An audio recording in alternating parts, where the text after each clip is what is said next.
কলকাতা শহরের বিভিন্ন জায়গায় জুনিয়র ডাক্তারের তরফ থেকে চালু হয়েছে অভয়া ক্লিনিক। আজ রবিবার সকাল 10টা থেকে দুপুর 2টো পর্যন্ত একাধিক জায়গায় চলল অভয়া ক্লিনিক। আরজিকর মেডিকেল কলেজ ও হাসপাতালের জুনিয়র মহিলা চিকিৎসককে ধর্ষণ ও খুনের ঘটনার পর ন্যায় বিচারের দাবিতে আন্দোলন চালাচ্ছেন আরজিকরের জুনিয়র ডাক্তাররা।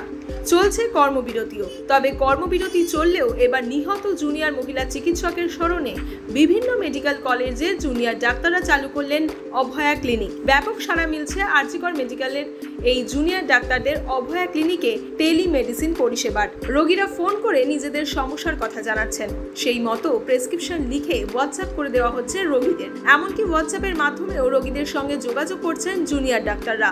এই পরিষেবার মাধ্যমে শনিবার প্রায় 500 জন রোগীর চিকিৎসা করা হয়েছে বলে জুনিয়র ডাক্তাররা জানিয়েছেন। শহরের কোথায় কোথায় হয়েছে এই ক্যাম্প? আরজিকর মেডিকেল কলেজ ও হাসপাতালের জুনিয়র চিকিৎসকরা আছেন কুমোরটুলিতে। সেখানে তারা পরিষেবা দিচ্ছেন। শুধুমাত্র মৃৎশিল্পীরাই নয়, যে কোনো মানুষ সেখানে গিয়ে জুনিয়র চিকিৎসকদের দেখাচ্ছেন। কলকাতা মেডিকেল কলেজের জুনিয়র চিকিৎসকরা আছেন ধর্মতলায়। এসএসকেএমের জুনিয়র চিকিৎসকেরা আছেন নন্দনের পাশে রানু ছায়া মঞ্চে। ক্যালকাটা ন্যাশনাল মেডিকেল কলেজের জুনিয়র চিকিৎসকরা রয়েছেন হাসপাতালের 2 নম্বর গেটে। এনআরএস জুনিয়র চিকিৎসকরা হাসপাতালের 1 নম্বর গেটে ক্যাম্প করেছেন।